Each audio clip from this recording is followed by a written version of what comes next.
You guys, I don't really want to talk about politics. I just don't.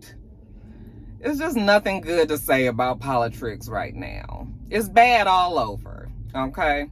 This whole thing with Fonnie Willis and them trying to say now YSAP's organization, his lawyers have brought a countersuit against Fonnie Willis, and they're trying to say that she has had an ongoing affair with somebody that she has brought on her team, and that she is paying that person astronomical amounts to be a part of her team, way more than she is paying anybody else that she is contracted in.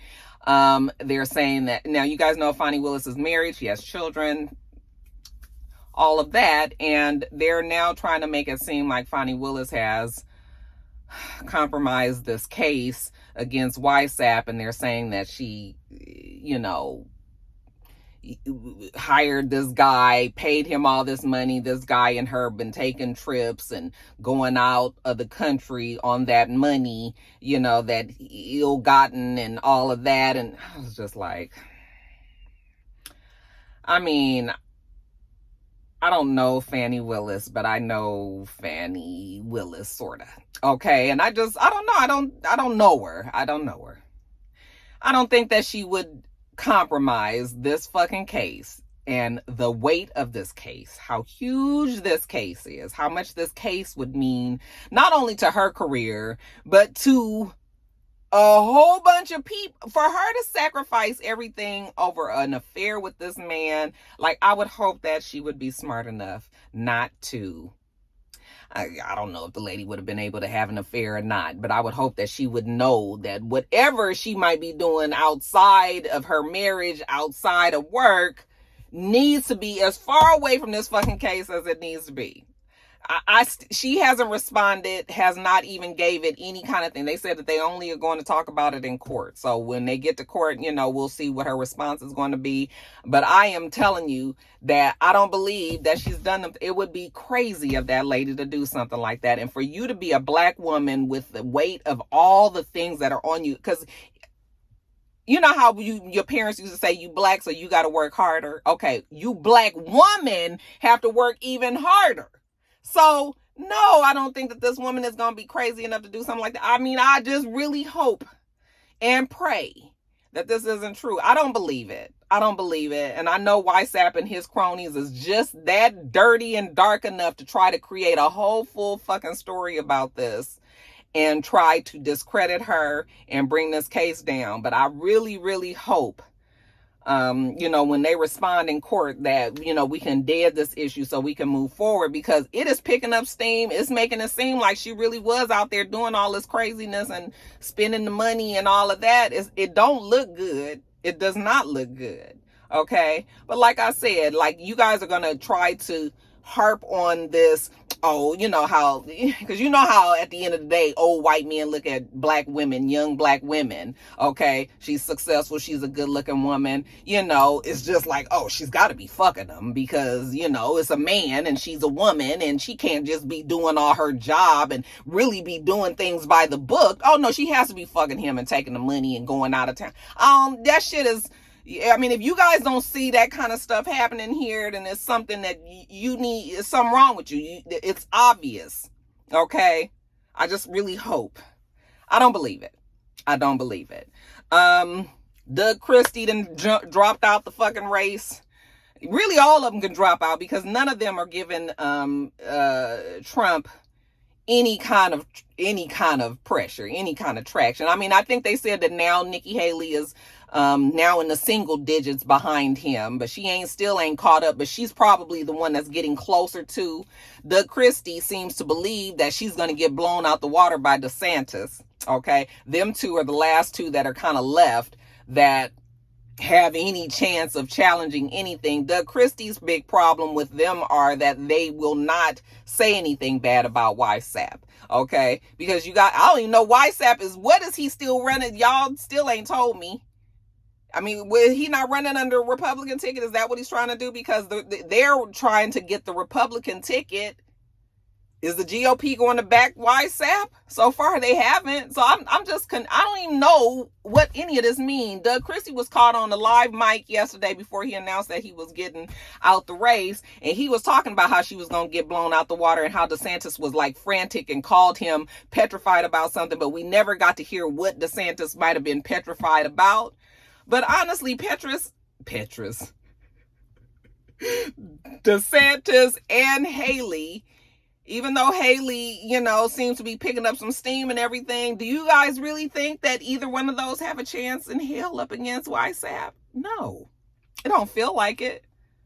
The best thing that we got going against YSAP right now is maybe we can get the nigga in jail. If we can fucking put his ass in jail somewhere, he can't be a president. Okay? But even that is getting derailed with this shit that's going on here. But he got cases all over the place. It's amazing to me that people still think that this man should be running for president. And this whole talk about taking the country back. Oh, I hate the fact that the Republicans it's not even just the Republicans. It's a lot of people within the United States seem to think that the United States need to come back from something. Where has it been? What are you taking it back from? What are you making it great as opposed to what? They have made it seem like things have gotten so out of hand in this world, and it was because of what, Barack Obama?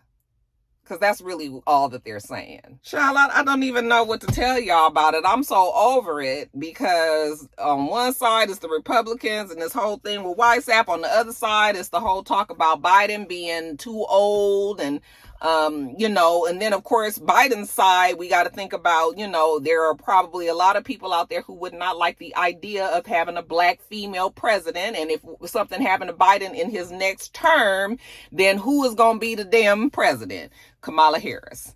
Okay, I forgot y'all told me that ain't how you said a bitch. I mean, heifer's name. Not the bitch. She is not a bitch. Why would I say that? I'm sorry. Come on. Vice President Harris. But Kamala, whatever you say her name, she is the next person in line. So that is, the reality is there are many, many people in the United States, and not just all white. There are even some black people that wouldn't like the idea of having a black female president.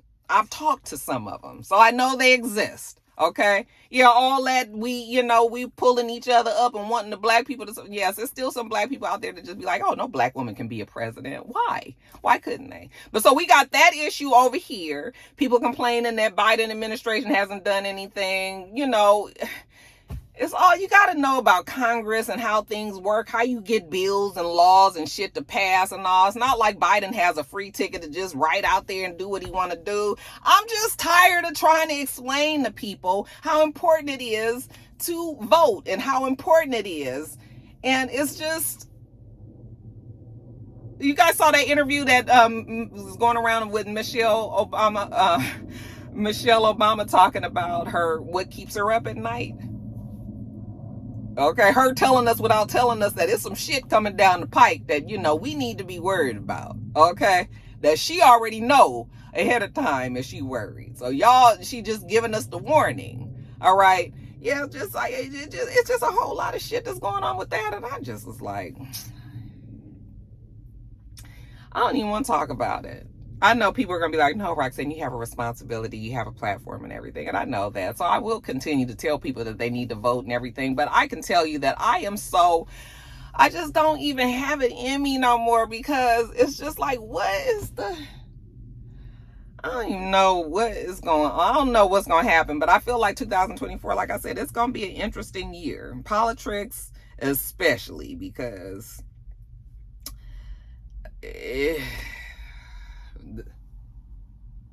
this is our voting year. So the cleaner people are here picking up Mr.'s cleaning clothes. But anyway, so I'm not going to harp on politics. I'm over it. All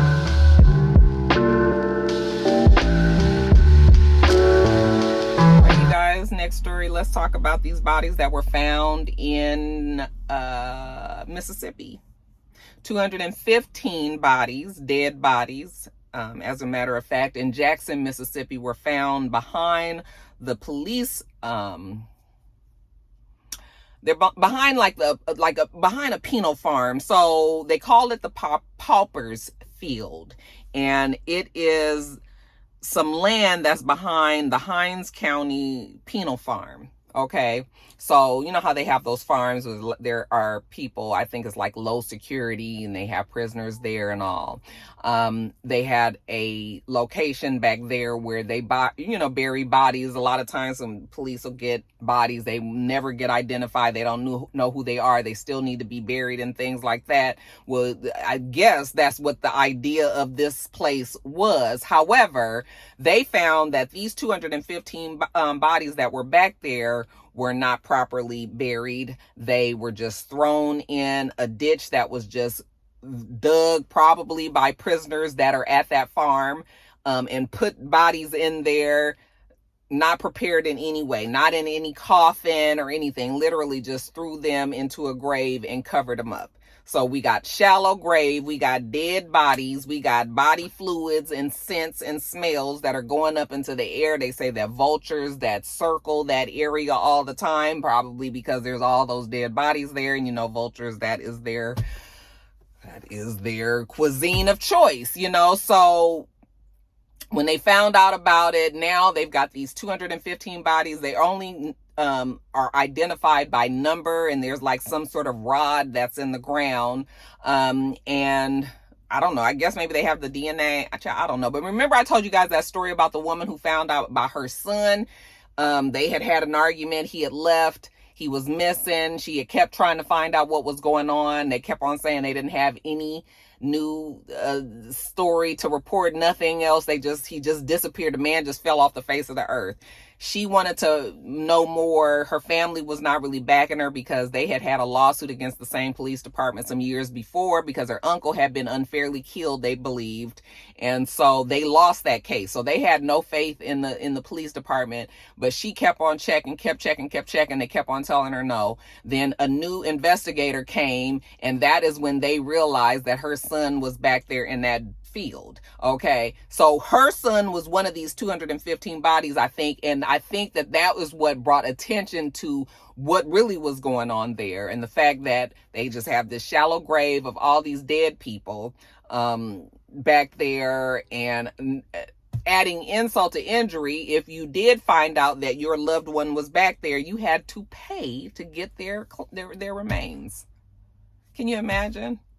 Not only did you guys, I don't know if y'all killed them or not. I mean, hell, they could have got arrested. Y'all got up in here and killed them and then buried them, and we never heard. We don't even know how these people ended up dead. Well, we don't even know what the story is.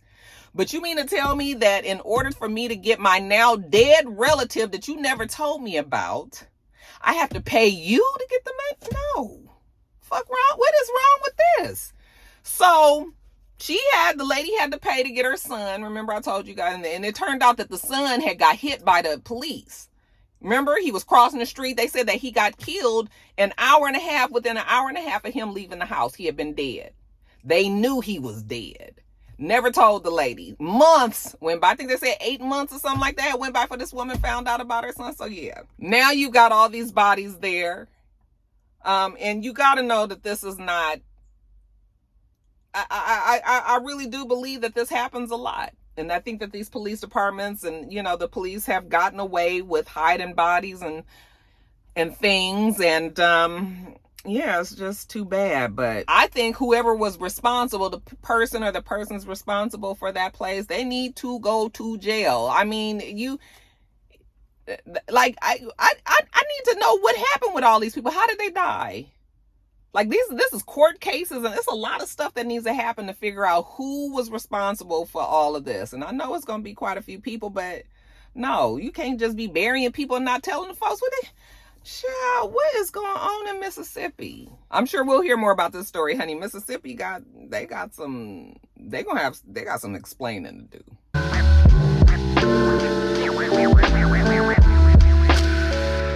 All right, you guys, and let's talk about this tunnel situation in New York City. Y'all saw how the folks was fighting the police about this tunnel. It was a secret tunnel that was dug underneath New York City.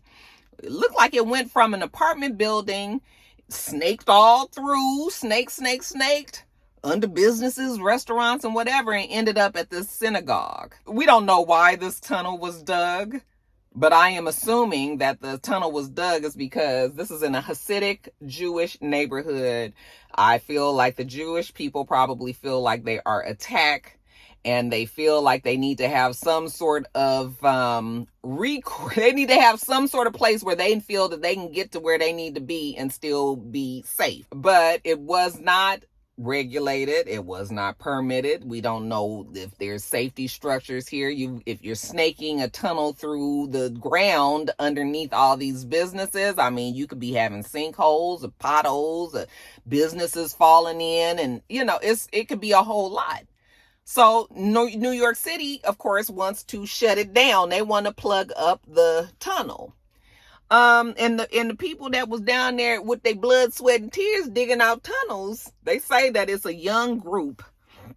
So let me just say, this is a highly revered Jewish site in Crown Heights. Okay.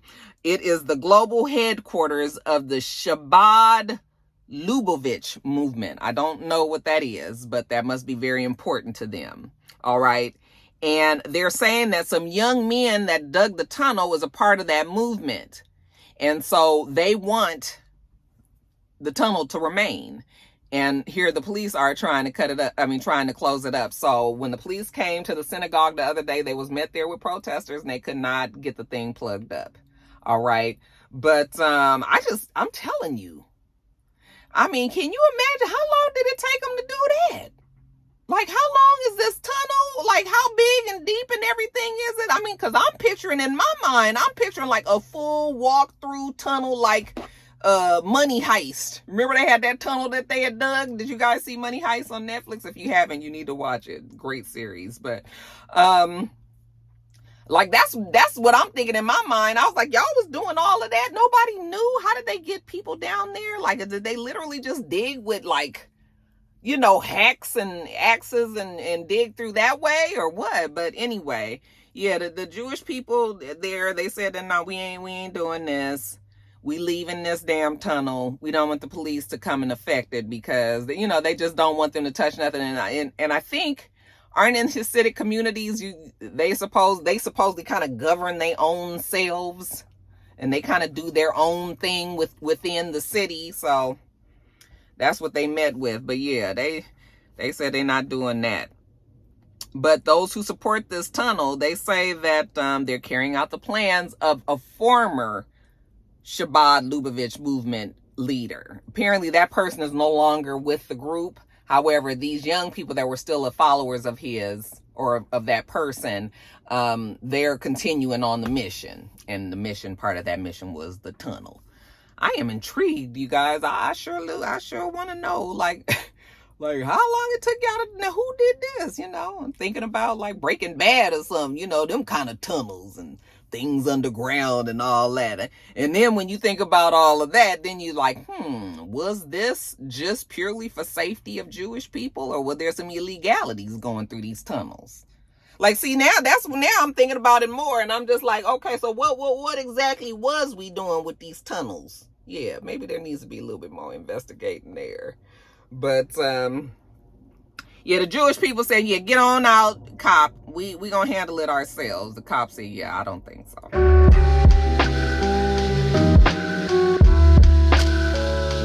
Oh, I see here that you guys asked me to talk about Halle Bailey's new baby with DDG.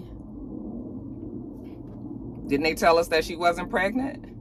Didn't they say that there was no baby? Didn't you guys tell me to mind my own business? Yeah, next story.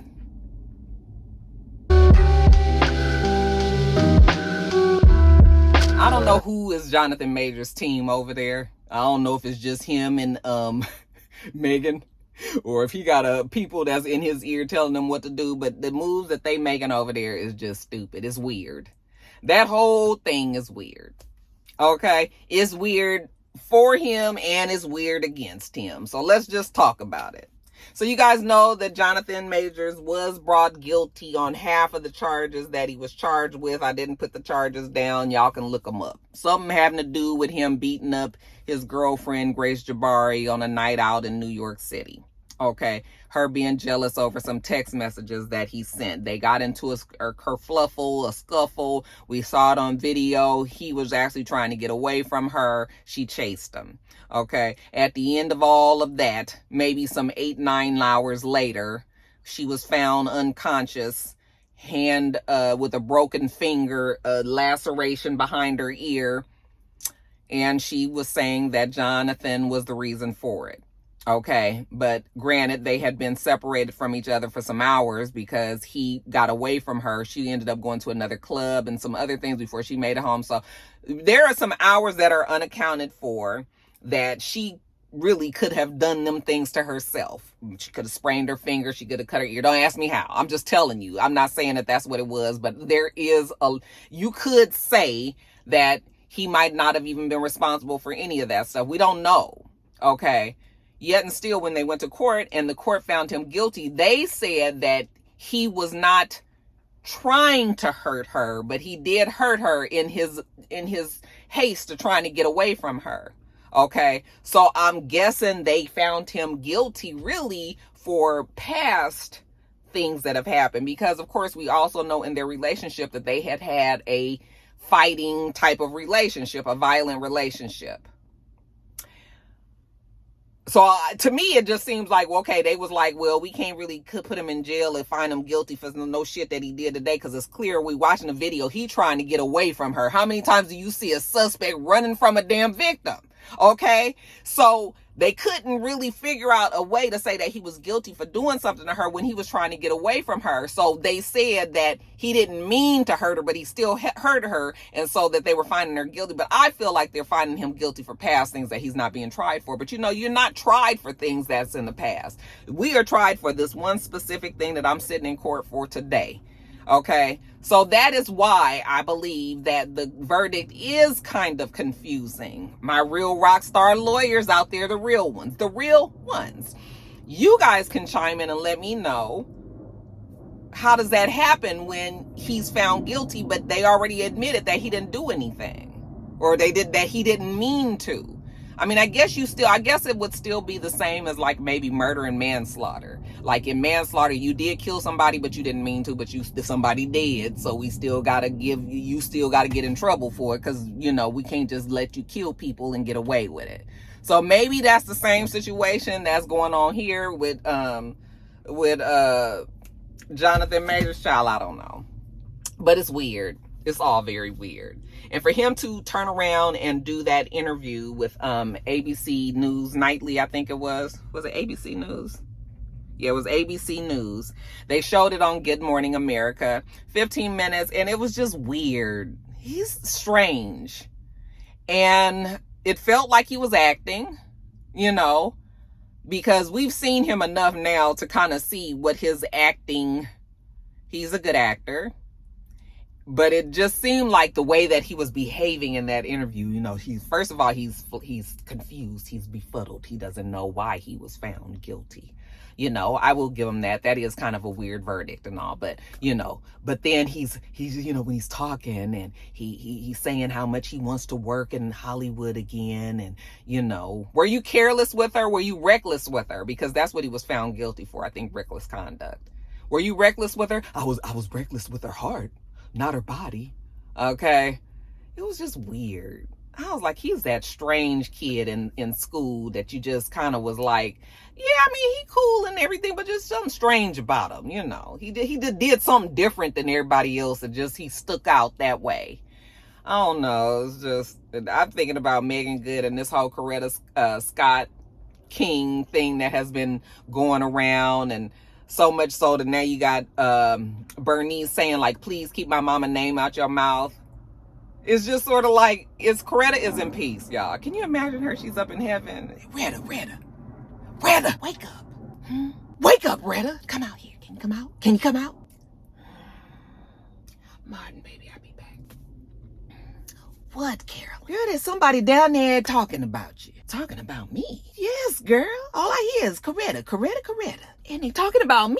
Yes, girl. Some man down there, he say, well, I don't really know who the man is. I mean, he looked like he might have marched with Martin and them, but he's young. It wouldn't work. Girl, I don't know. But they saying stuff. They say he said something about Coretta. He wanted his woman to be like you. He wanted to be like me? Girl, you lying. Girl, he said he wanted a Coretta that's strong like you. Girl, you lying.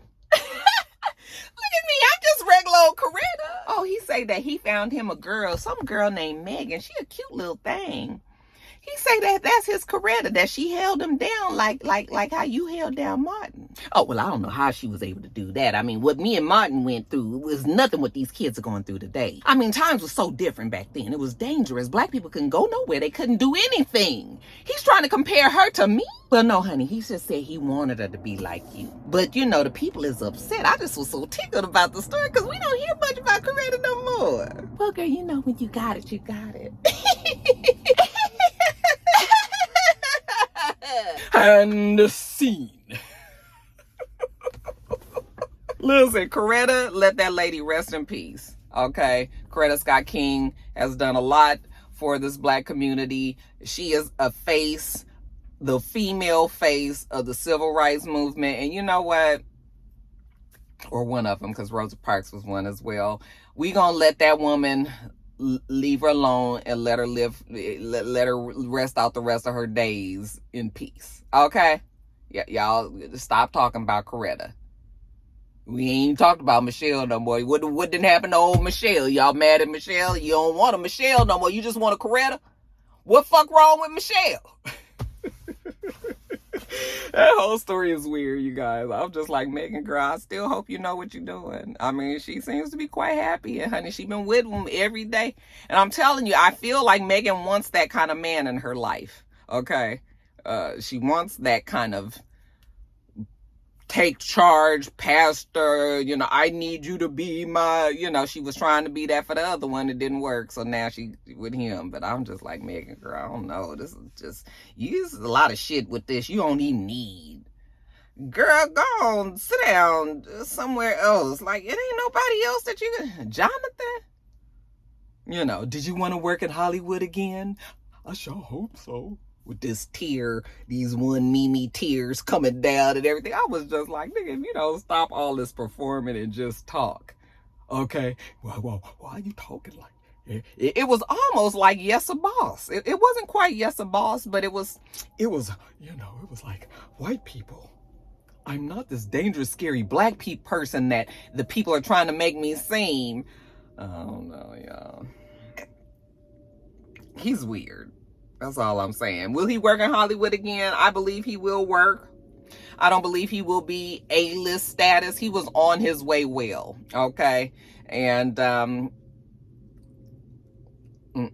has knocked him, it has knocked him off of that threshold. He ain't getting to there.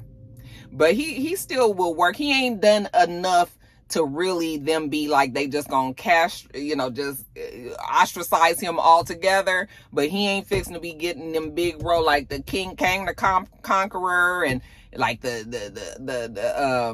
movies and all of that he was doing. Like, he can kiss that goodbye. You will not be getting them offers. No, I don't believe so anyway. Do you guys think differently? Do you think that Jonathan is going to win the favor of the people over time? I mean, hell, his management company, his talent company, like, everybody dropped him. Nobody wants to deal with him no more. He don't have all them high power people behind him any longer.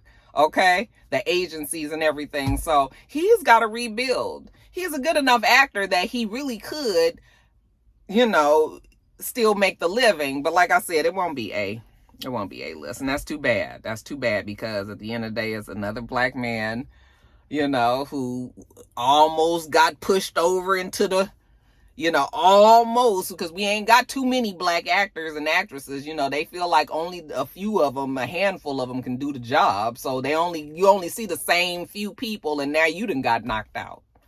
So Yeah, child, it be drama with these actors and actresses. All this stuff with Taraji and Oprah. I know people want me to talk about. That is nothing really else to talk about. I don't even want to bring the negative to the movie because I think the movie doesn't deserve it. I think the movie is really good. So we don't need to keep harping on the negatives and the things that have been said by many of the people on the cast, not just Taraji. There have been other people that have spoken out about things that they haven't been fairly treated and all. Some of it is just motherfuckers trying to get over. You know, when Danielle Brooks was talking about how, like, they didn't want to have craft services, and they, you know, Taraji was talking about them not having their own, having a driver in a car, that them having some of that stuff is just motherfuckers trying to pinch a penny to me. And it might not have nothing to do with race. It's more so that, well, it could have something to do with race too. Let's not be naive, Roxanne. But what I'm saying is, I think that in many cases, these places, these sets and stuff, they are trying to figure out the best way that they can not spend a whole bunch of money.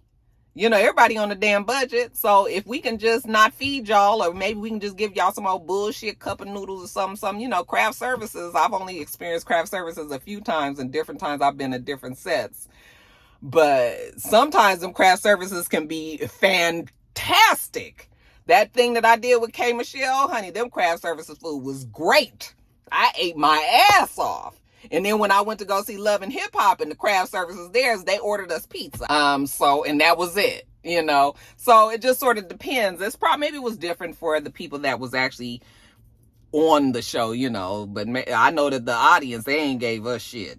But like I'm saying, they probably, these places, these jobs, they ain't trying to spend a whole bunch of money. So wherever they feel like they can get over, if they feel like they can, they can. I mean, they try. And then you get somebody like Taraji and be like, oh no, nigga, we ain't driving our own cars. Get a driver. I done been on plenty of big budget sets. So I know. I mean, Taraji didn't work with Brad Pitt. She was on Benjamin Buttons. I mean, Taraji she's had big movies. And for her to be still complaining about the way that it is, yes, Hollywood is a trip, you guys. And it's smoke and mirrors a lot. I mean, it's obvious that we think that these people are way more successful than they are, and have more money than they have, and getting paid and appreciated better and more than they have been. You know, we obviously thought that it was different but it's not. It's the same for them people too. Just bullshit, y'all. So, yeah, I don't know how I got on that. We done got completely off. What was I even talking about? Oh, Jonathan Major. Just Hollywood in and of itself. I think that there's just a lot of people that are just trying to get over. Child. But when you get a person like Taraji on there, Taraji was like, oh no. And it was great that she was on that set, because a lot of the things that them people was accepting, when she came, all that shit went away. So they actually was glad to have a Taraji on there, because Taraji was just like, I don't know where y'all came from, but we don't do this shit. Okay. So, yeah. I think Taraji is going to be fine. I think that Oprah is going to be fine. Yes, I believe that Oprah is definitely getting all of the bad press, just like she did for the first Color Purple. And I don't know if Oprah is or isn't the person that everybody likes to say that she is, but I remember what I told you. You don't become a billionaire without having to be cutthroat and gutta at some point in your life. So I believe that Oprah has had that in her as well. Okay. But even with all of that, I believe that believe that the movie deserves just a look separate from all of that controversy. So that's why I'm trying to keep that separate. Okay. What y'all think about all that? Jonathan, Taraji, Color Purple, Megan Good, girl, you good? Y'all let me know.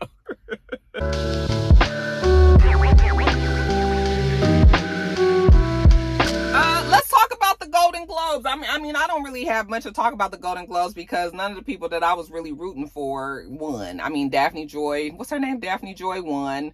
But I was really hoping that Danielle Brooks, I really wanted Danielle Brooks to win. I didn't feel like Fantasia was going to secure it.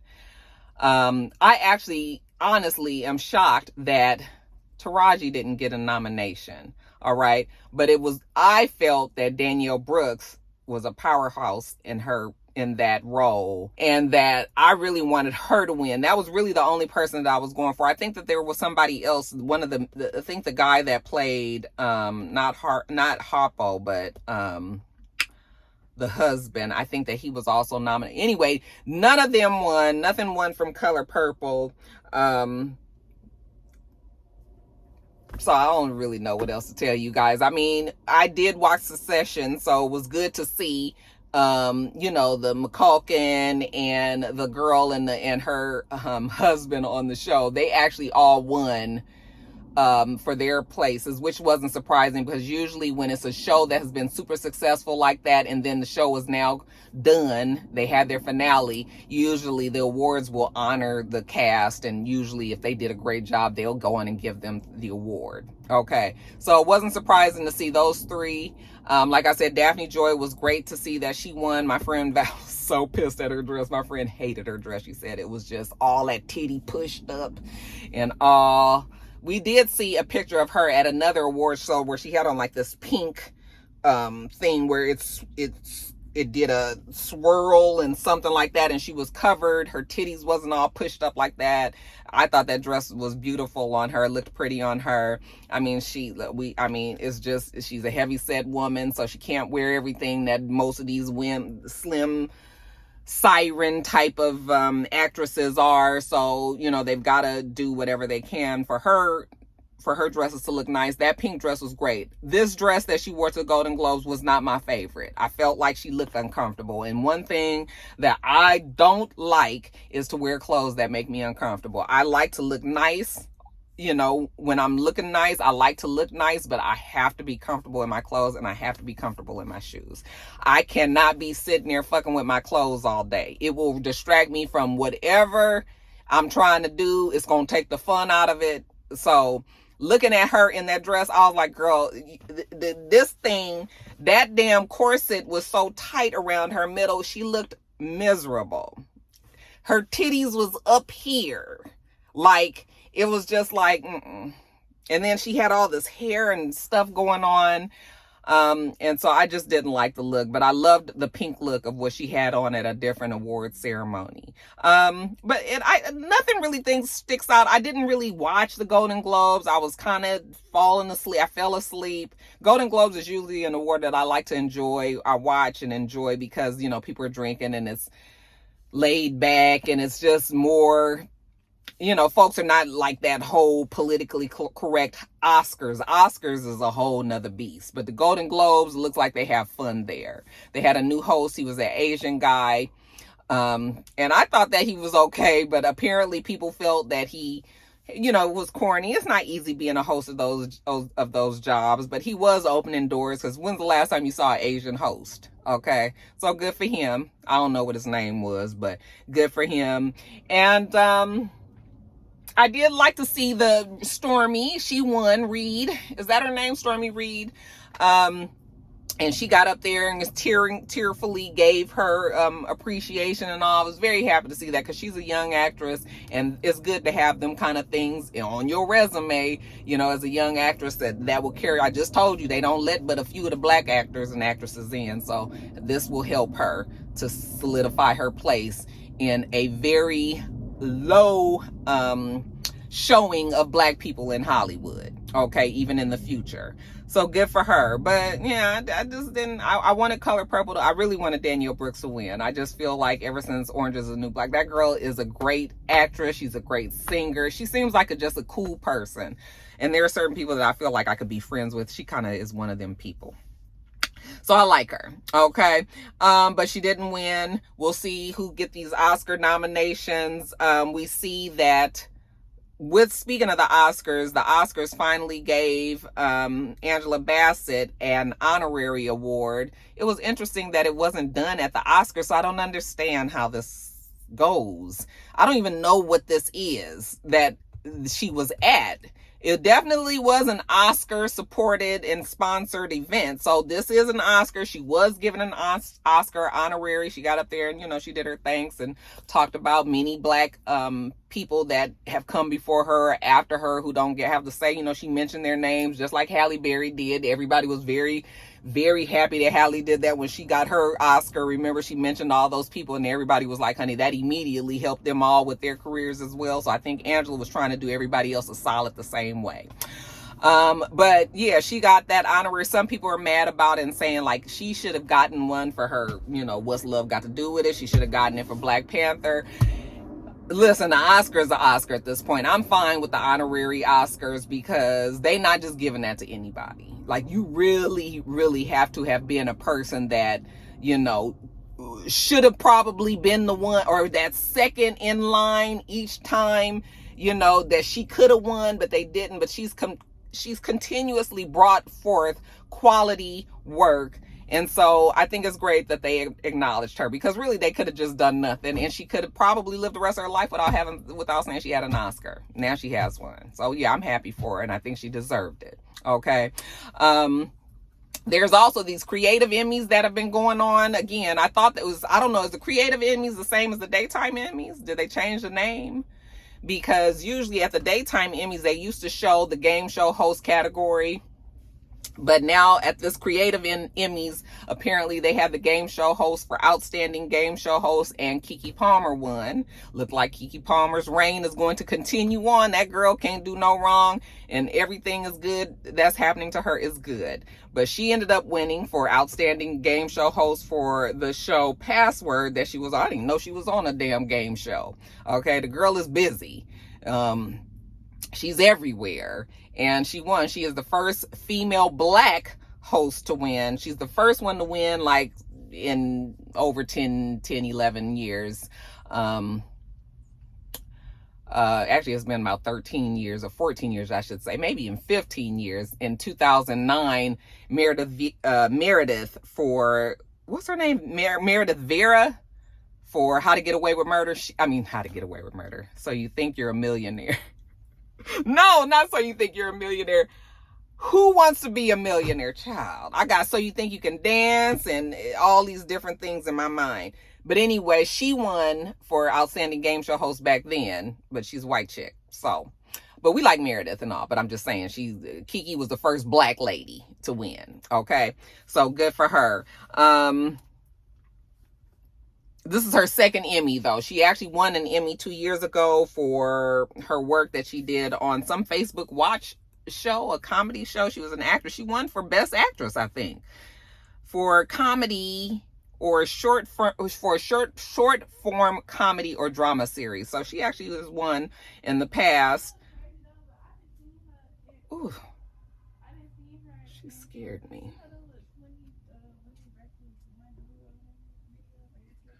I had seen her going outside. Where are you going? To work. Why you got a bottle of wine?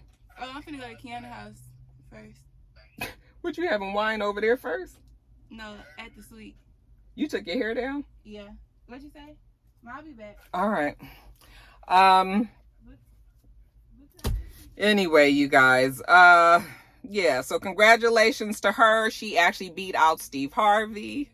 She beat out Ken Jennings, and also the what's her name, Mayim, the one who is the host for Jeopardy. You know, they have he does the celebrity and then she does the regular host for Jeopardy. She beat them out, and she also beat out Pat Sajak. So she had stiff competition. Okay, Steve does a great, you know, I don't like Steve, but I'm not no hater. He does a great job on Family Feud. I watch the show and I laugh and everything's very entertaining. So he, you know, her beating him out, and Ken Jennings and Pat Sajak, who just announced that he's about to retire, and I just told you that they usually give people that leave, you know, the award, but she won over Pat Sajak, so good for her. I'm just happy for Keke. You know, I just want things to continue to go well for her and in the right direction. So hopefully she can put that shit with her baby daddy behind her and just everybody can move forward. He seemed to look like he trying to move forward. I done seen videos of him and him working out and all this and saying how God has forgiven him. I was like, what he forgave you for? Because then you say you didn't beat her up. Like, what happened? So anyway, next story.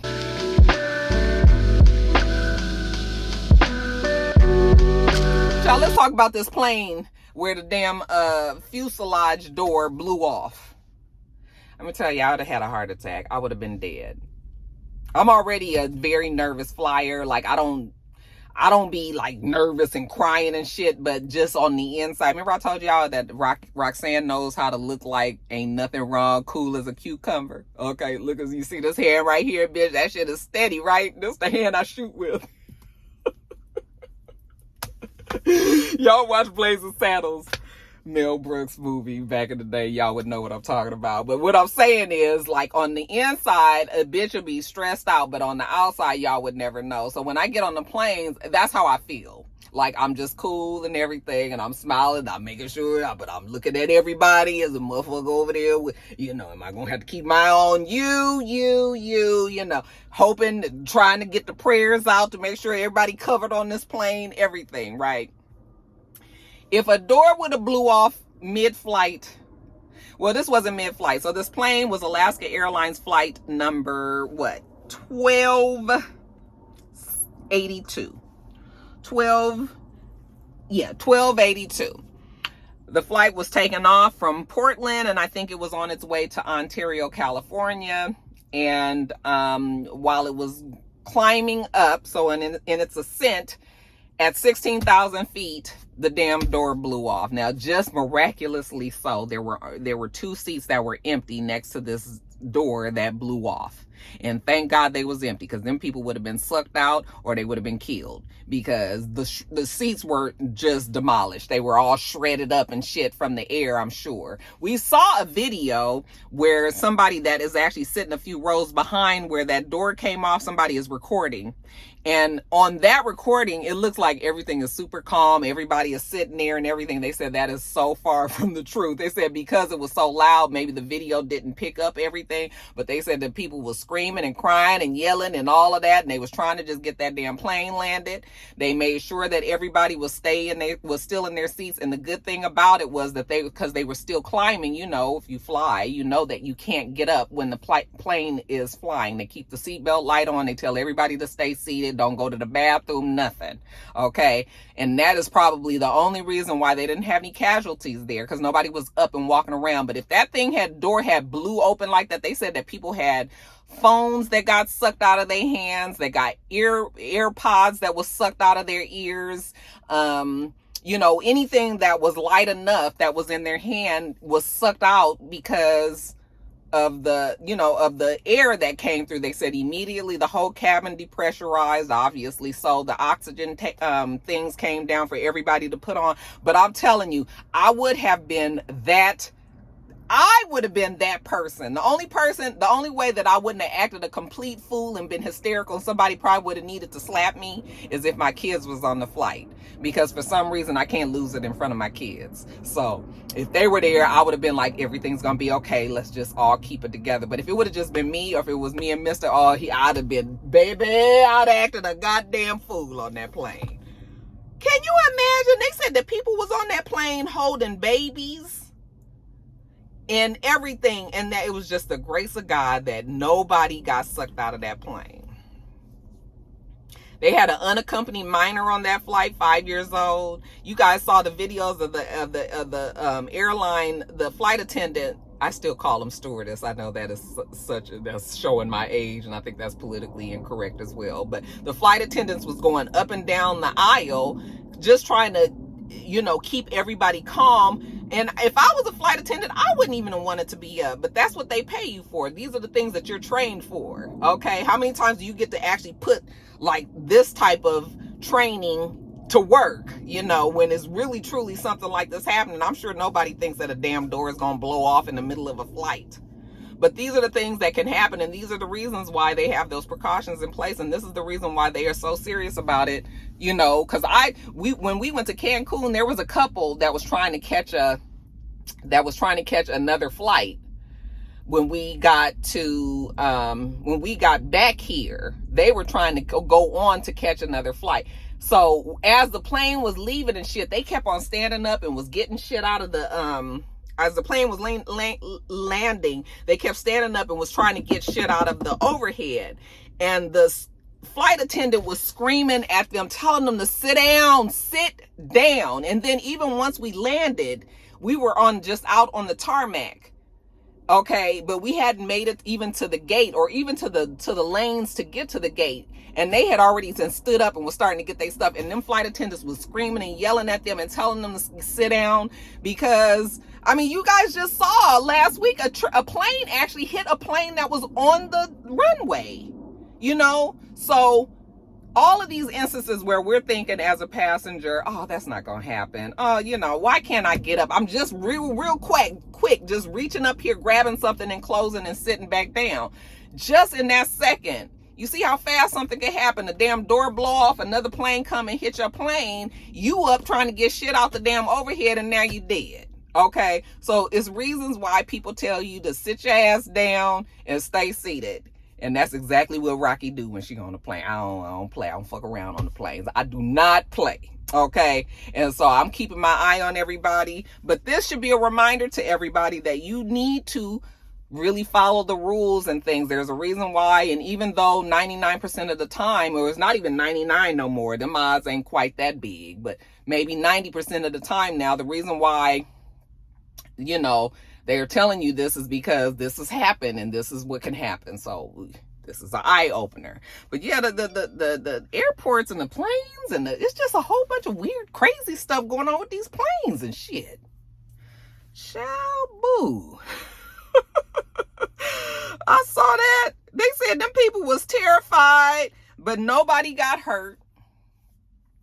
So yeah, child, they say nobody got hurt. You know, there were some injuries physically. There were some injuries, but nothing bad. Nobody had to be rushed to the hospital or anything like that. Now, mentally, oh, you couldn't pay me to get on a plane for a while. I wouldn't say that I would stop flying altogether, but that experience would have had my nerves so bad for a long time that I'd been like, I'm not being on no plane. I don't want to be by no door.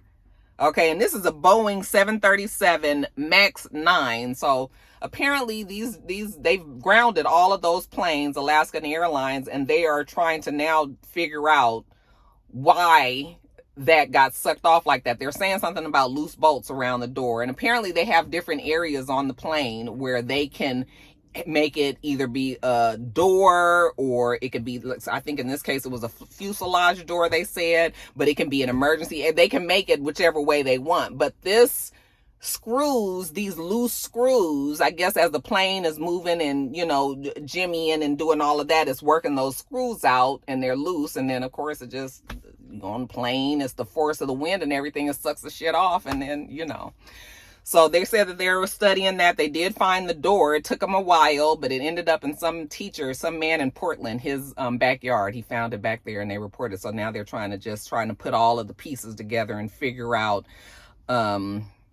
apparently there's a recording also that the pilots, you know, as it's going on, it records them talking, but it also records over itself after 2 hours, or it erases or something like that. So they don't really even have like the black box where it explains like what they were saying and doing at the time. I don't think they even have that. But yeah, they're still trying to study and see what is. Okay, so yeah, that's it on that, y'all. Y'all be careful on these planes, okay? And listen to your flight attendants. When they say sit your ass down, sit your ass down. And even when they don't say it, sit down. Put your seatbelt on. Get to your destination and get off the plane, child. That's all we trying to do.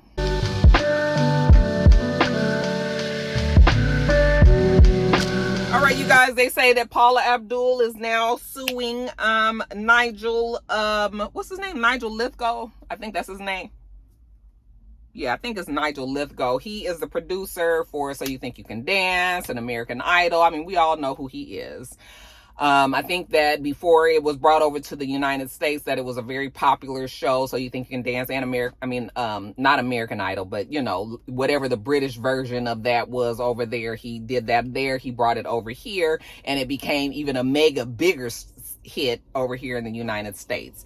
Paula Abdul was a judge on there. She said that he sexually assaulted her, that he, you know, tried to force himself on her and all of that. and that she never really said anything about it because she was afraid that it would affect her job. She said that it happened in between her from when she left American Idol and went to So You Think You Can Dance.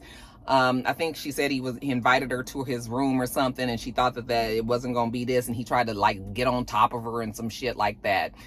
And she stayed on So You Think You Can Dance for a couple of years, you know, never said anything because of obviously she was afraid she was going to lose her job. But now she feels that Nigel, she says that she feels that he taunts her and he says things to her, reminding her of the things that he's done and basically been able to get away with. So she felt like he might have thought because of the statute of limitations had already passed that, you know, he was in the clear. And so she feels that he taunts her. But now that they've had that extension, which was the reason why Cassie was able to go up against Puffy, now we've got Paula going up against Nigel. He says that he considers Paula a dear friend. Okay, he says that he doesn't know where she got this from, but he will defend himself to the death because he did not do this. He's innocent. So that's where Nigel is with it. Paula begs to differ. Okay, and she says that the nigga thought that he would be able to taunt her and say whatever he wanted to say and do whatever he wanted to do, and she wasn't gonna get nothing, but she had some get back for his ass. Okay, so she's pressing the charges. This happened way back in the early 2000s, I think she said 2003. But yeah, she's ready to move forward. She said that when it happened, she actually told some people, her representatives, the people that worked for her. So there are other people that knew. This is not something that's came out the blue. Paula's like, there are people, she got witnesses, not witnesses, but she's told people and all. I don't think anybody was there that physically saw, but this isn't something new, is what she's trying to say. And Paula's just like, you know what, fuck you, pay me. And I was just like, I don't know what Paula's financial situation is, but I done already told y'all. When people say, oh, they just want money, I don't get mad. Because if I had to go through it, then motherfucker pay me. Okay? So yeah, I want some money. Yes, a lot of it, please. Because you have it and I want it. But you guys tell me what you think about that, okay? Paula, hold your head up, girl. I know these men out here is just something else, child. It's a shame that you got to go through this, even being a damn Paula Abdul. But that ought to let you know that your celebrity don't matter. When these men want to get at you, they gonna get at you. And it's a shame. But we got the law that's working with us lately. So while the law's on our side, take advantage of it. And if you feel that, you know, is somebody that did you wrong and that you want to press charges, then honey, no time like the present. Not mad at Paula one bit. We'll see what happens with Nigel.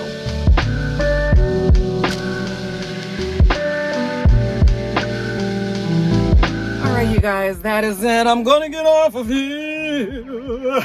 These are some long videos, you guys, but it feels good to be back. I needed that break, you guys. You just have no idea. It wasn't even really that hard staying away.